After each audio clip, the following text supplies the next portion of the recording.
Well, welcome to the Business Ambassador Show. I'm Jack Kleemeyer, your host for this episode, and I've brought with me all the way from down under, not down under the table, but from Australia, my good friend Neil Richmund. Welcome, Neil. Welcome. I'm glad I'm not from under the table. Right. That's good. Yeah, that's a good thing. So, Neil and I have been friends for several years, and I wanted to share my friend with you, the viewer. Yeah, there he is. So, Neil, you do your company is Strategics Marketing, right? Yeah. And getstrategics.com. Yeah. And so, tell us kind of what you do for clients. I mean, why would somebody want to get involved with marketing with somebody? Well, everybody hates marketing. I mean, they really do. They want the results of marketing, but they don't want to market necessarily, or they lack the knowledge and that sort of thing. So I think the biggest thing that I provide is giving them really the understanding of marketing. I love teaching, and I love teaching marketing to people and help them understand and break apart what needs to happen. The other piece that I add to that is a strategy on the front end. Because a lot of what happens with marketing, I found, is that people are like shooting in the dark. Shoot from the hips, right? Turn the lights off, pull out a shotgun, start shooting, turn the lights on, and let's see if we actually hit somebody. Right. Occasionally we do, but we don't know how we did it. Right. And that's a big part of the problem that happens. So let's stop doing that. Let's get precise. Let's work out our target market. Let's work out where they hang out, what interests them, who we are that might be able to attract that target market, and then match up some marketing tactics behind that. That's sort of the way that I approach it. And then for a lot of people, they just want to understand it and then take it and run with it as well. So then once we've got that strategy in place, I'll teach them how to roll that out. And for some, I'm sure that it's just they don't want to know anything about it. They just want the end product. Bring me the leads or the prospects, probably. Yeah. That's not the best fit for me. It's not the path that I typically go on. Right. I'm doing more on the educational, and I tend to work a lot with people who are B2B focused, and often are individual consultants or entrepreneurs themselves, who have to sort of manage all of this themselves, but they're lost on where, and that sort of seems to be a space that I have. And I have some retail stores and online presence and things like that as well that I work with. Yeah. So what is it about marketing that you hate? What's one thing you hate about marketing? What's one thing that I hate about marketing? I hate strategies that are hard to track whether something's worked or hasn't worked. So there are certain things that you could do, especially, the one thing I love is online marketing, because online marketing allows me to truly focus on getting some data and some feedback. If nobody showed up at your website and you did a big promotion to drive people there, where the problem is. The problem is not necessarily the website, it's the piece you put to get there. Right. With offline activities, they're not often built well for that sort of tracking. They can be, but they're not often built well. So I hate those sorts of things where you can't tell if it worked or not. Right. I was talking to somebody last week, and they're watching 20 customers on their email marketing response program, and they're getting an 80% open rate, 79.6% open rate, which the standard is in the 20s, right? Yeah. So they're getting 80%, 79 point something percent, but yet they're not getting any what they call click-throughs. So people are opening their emails, they're evidently reading their emails, and they're stopping there. And so that's just what you were talking about, is that there's steps, there's a progression of steps that a client, a prospect should take to follow through, right? And you can track all those spots. Is what if you're getting, that sort of an open rate, 60, 70, 80% open rate, that means there's a relationship there. Yeah.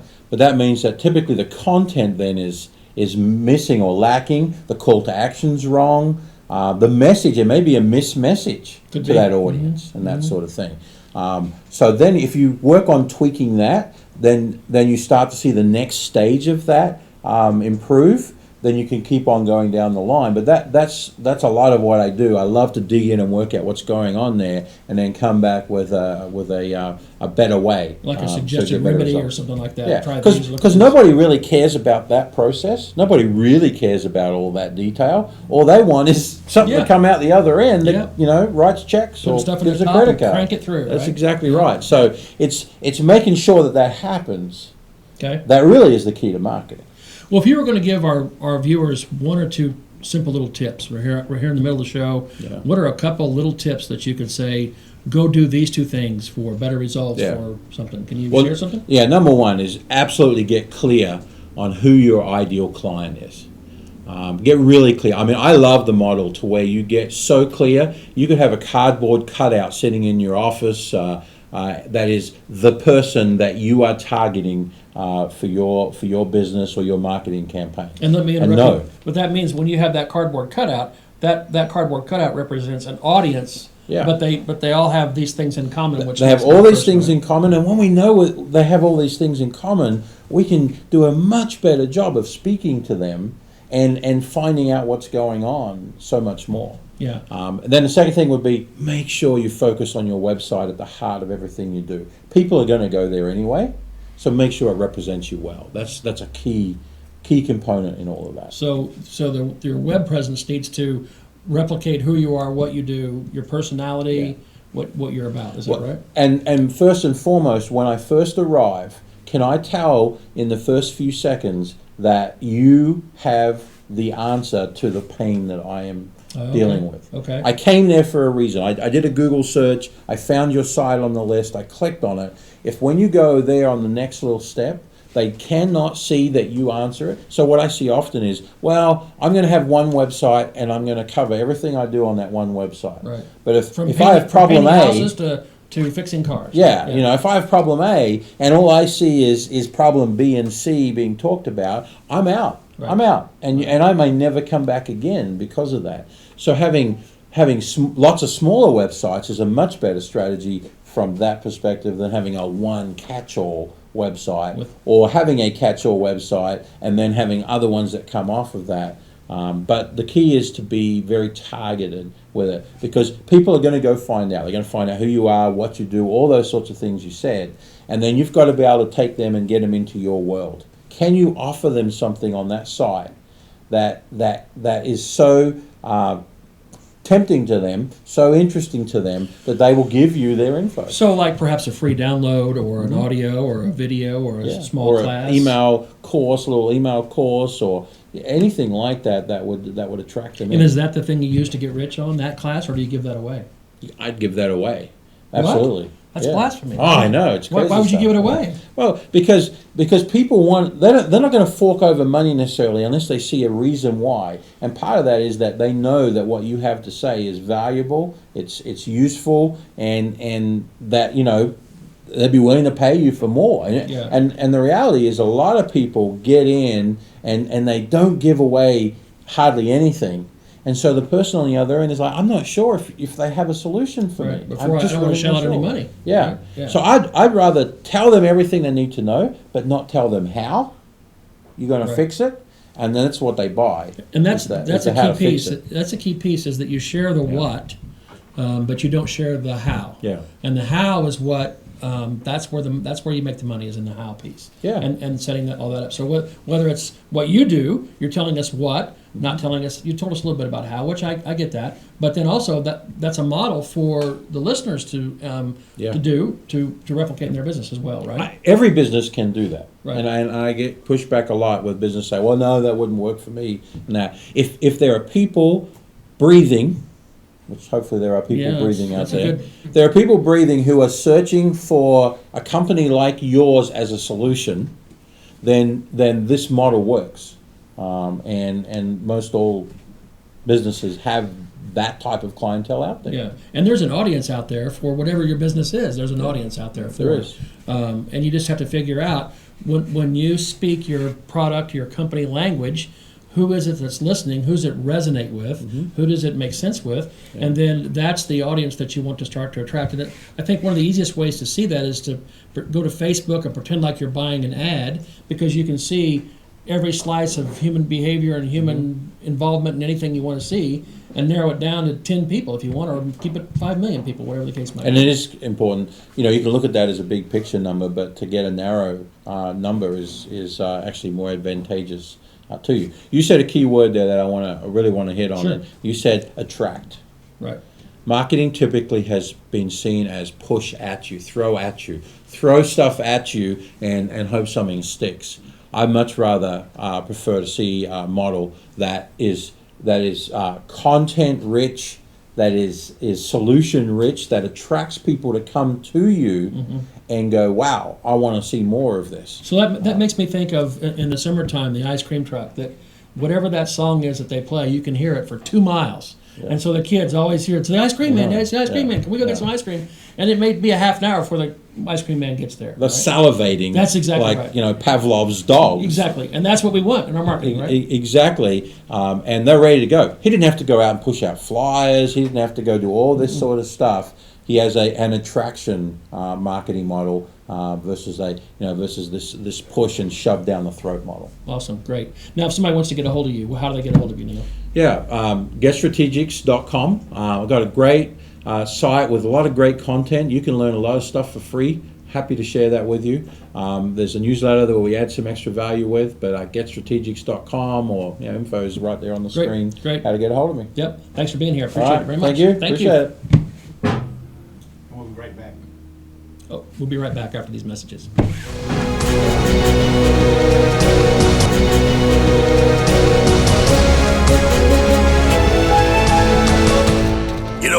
When Margaret and I decided to sell the old estate here, we had only one choice in signage: Logan Street signs and banners.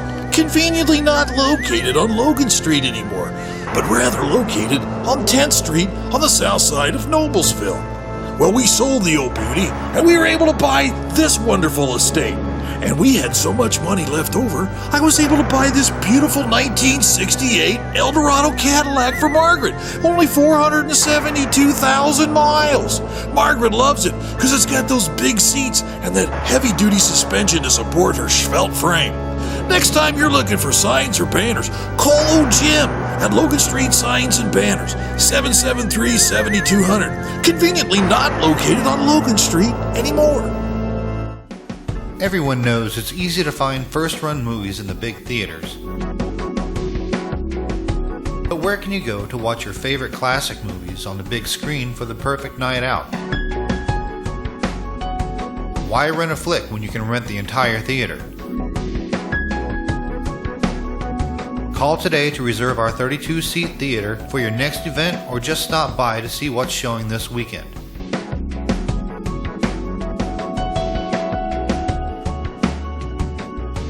The 14 by 7 foot screen and the high quality digital surround sound system offers all the amenities you would expect from the big theaters, with a laid back atmosphere and comfortable seating of your own home.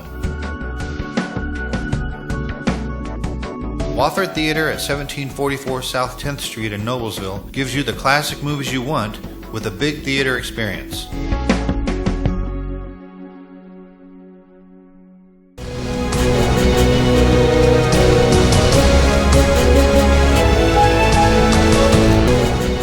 Well, hi everybody. I am Cheryl Mathis, and you're back with Business Ambassadors. We're so glad to have you here. And I have a special guest with me today. His name is David Lance, and he is the author of more than 6 books. He's a teacher of adult Bible classes, worked in politics and government, and is a college professor of management for the University of Phoenix, Indiana Wesleyan, and many other Indiana colleges as well. He teaches online and face-to-face. And today, though, we're mainly going to be talking about David's involvement with the online courses. So it fits in well with what you were just hearing about marketing in the previous segment. And your firm belief in that education, should be accessible to everybody anytime. So welcome, David. Thank you for being here. Well, thank you very much, Cheryl. I'm looking forward to this conversation, and the world of online education is truly exploding. Oh my gosh, is it ever?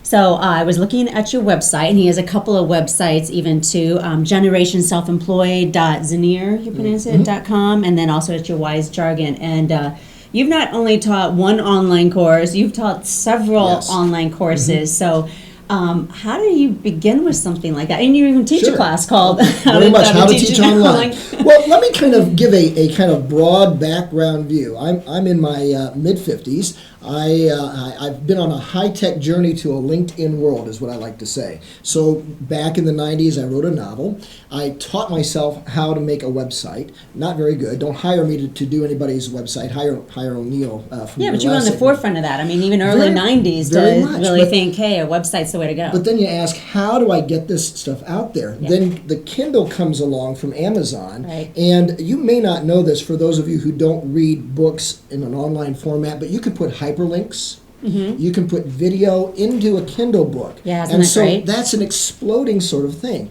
Yeah. And so, and everybody is aware of the high cost of education, going into debt. We've got over $1 trillion in student debt these days. Well, and these days, what would it cost for a college education? Almost $100,000 just for a typical Easily. 4-year Easily. education. Yeah. So now think of this, whether it's how to literally learn how to play guitar, to take ancient New Testament Greek, to take my favorite, econometrics, which is the marriage of statistics and economic theory. I teach those things in college, by the way. I think I'll skip that one. But But you can take these online now, and Yeah. instead of spending thousands of dollars to take a course, you can take an online course that's on demand. The question is, are you self-disciplined enough Yeah. to make yourself work through it? So I see an exploding market for that. You're seeing that globally, not just here in the United States. Over 30% of people accessing online courses in the United States actually come from India. Interesting. And Yeah. so that's one of the things that I think Americans are beginning to find out about, that we live in a global economy Mm-hmm. where you are now competing with people who are good at what they do on the other side of the planet. Mm-hmm. And so this is a way to hone your skills at relatively low cost. Do you think it's more for the person who's already has their degree? Maybe they just want to learn something extra on the side? Because is there the only downfall maybe that you don't actually get credit for Yes. this type of course? Yeah, you're not going to necessarily get credit, although there's going to be changes as more and more schools deal with this. They're going to move toward this online product that they can merge with existing systems. So Harvard and Yale Universities, for example, are offering what they call massive online courses. So But we're I'm going to sure see a change in that. very different cost that then I'm It's a totally different thing, and Yeah. there's no grading of the courses. But you're absolutely right that what we call credentialism doesn't happen. But you can, if you want to learn, for example, how to do Excel,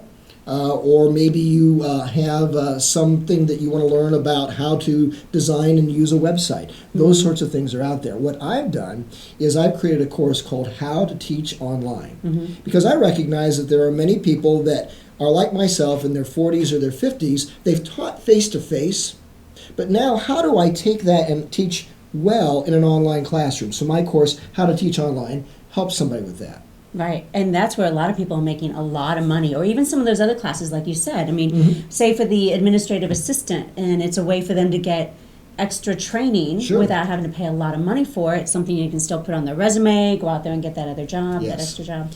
And so one of the other things that you see is you've got the homeschool community that is exploding across the United States, certainly here in the state of Indiana. So I partnered with North Point Classes, which is out of Fishers, Indiana, over a 2-year period to create an entrepreneurship curriculum for the high school age students.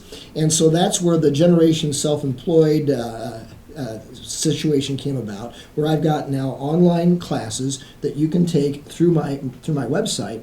And if you're a homeschool co-op and you don't have somebody that can teach it, you can sign up, take the courses online, and then you can have discussions. You can bring in experts to talk about various businesses in terms of entrepreneurship, but then work through the on-demand video to supplement those live presentations where people come in and speak.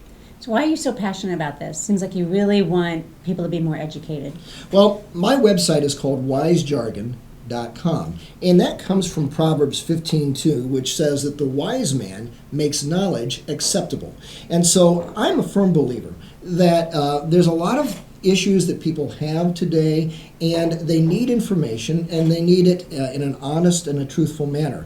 One of the other things that I do is I work with church communities. I have a course called Pursuing Your Mission from God. Now, I do face-to-face workshop seminars with that, but I also have this in an online course forum. So if you're a church or a not-for-profit parachurch ministry, this is something that helps you figure out what is the mission from God that your organization is on, and how can you be more intentional about it. And that leads well to, you've written several books, I know, but one in particular is titled Think Like Jesus, Lead Like Moses. Yes. So it's a combination, it sounds like, of a lot of leadership qualities. Absolutely. You know, one of the things about me and my background, I've been involved in politics pretty much since I got out of graduate school. Right? I think out of the womb. Yes. It's maybe fair to say in your case. And so I also have a course on grassroots political involvement and so forth. But I was the head of a not-for-profit political training organization. I trained hundreds of people in politics and in grassroots politics. And I also teach Sunday school classes, and I'm a big fan of Moses and leadership. And so Think Like Jesus, Lead Like Moses combines Bible studies and looking at the life of Moses and leadership, and then my trials and travails of being the head of a not-for-profit organization where I literally almost went bankrupt in terms of trying to work through that and be the steward that I felt God was calling me to be, and to be as transparent as one can be in talking about where I thought that I made mistakes and things of that nature. And so that's the book, Think Like Jesus, Lead Like Moses, Leadership Lessons from the Wilderness Crucible. Right, and you can find that on Amazon or through your site. Yes. There's links directly to that. You mentioned that as interesting, almost going bankrupt. Do you think a lot of times, especially in leadership and in business, you hit a lot of failures along the way before maybe you really do strike out in terms of, okay, what is the thing and how can is it just little tweaks, would you even say, to... I think everybody who has ever tried anything of any significance has faced what I call a crisis of confidence. You hit a point where something's going to happen, and now I don't know if I can go through that. Do I need to just quit? Right. All of us work through that. I've been through that. I'm sure many of the people watching this program have been through that. Oh, yeah. And so how do you wrestle with that, how you work through that, and keep focused on whatever God has called you to do in your business or other pursuits? Right. And you have another book as well in particular that I think we'll be showing on the screen. Forgetting which one I had on there. I know it was... Do you have them there? The other I have cover? a book called The Brotherhood of the Scroll. That's it. That's the one. It's a novel. and so you might say, so what's this guy who teaches economics and statistics and that sort of thing, math? I even teach algebra occasionally. What's a guy like that writing a novel? It's called The Brotherhood of the Scroll. It's set in 600 BC.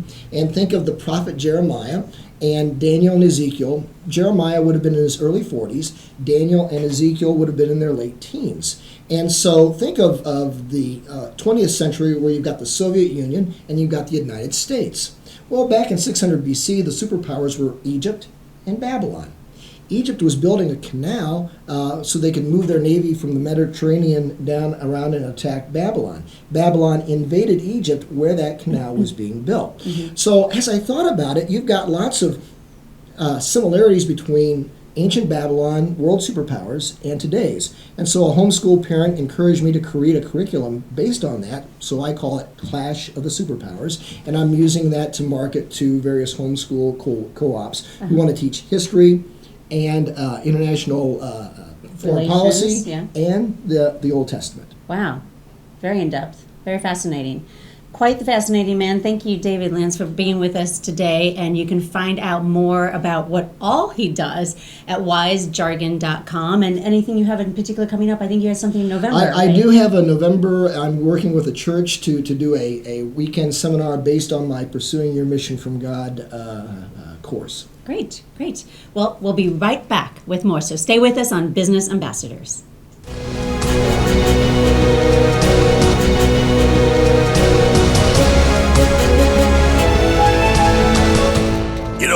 When Margaret and I decided to sell the old estate here, we had only one choice in signage: Logan Street signs and banners. Conveniently not located on Logan Street anymore, but rather located on 10th Street on the south side of Noblesville. Well, we sold the old beauty, and we were able to buy this wonderful estate. And we had so much money left over, I was able to buy this beautiful 1968 Eldorado Cadillac for Margaret. Only 472,000 miles. Margaret loves it because it's got those big seats and that heavy-duty suspension to support her svelte frame. Next time you're looking for signs or banners, call old Jim at Logan Street Signs and Banners, 773-7200. Conveniently not located on Logan Street anymore. Everyone knows it's easy to find first-run movies in the big theaters. But where can you go to watch your favorite classic movies on the big screen for the perfect night out? Why rent a flick when you can rent the entire theater? Call today to reserve our 32-seat theater for your next event, or just stop by to see what's showing this weekend.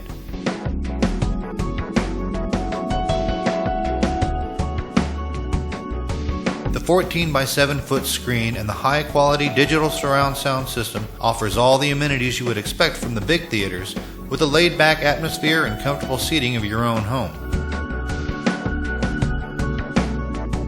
Wofford Theater at 1744 South 10th Street in Noblesville gives you the classic movies you want with a big theater experience.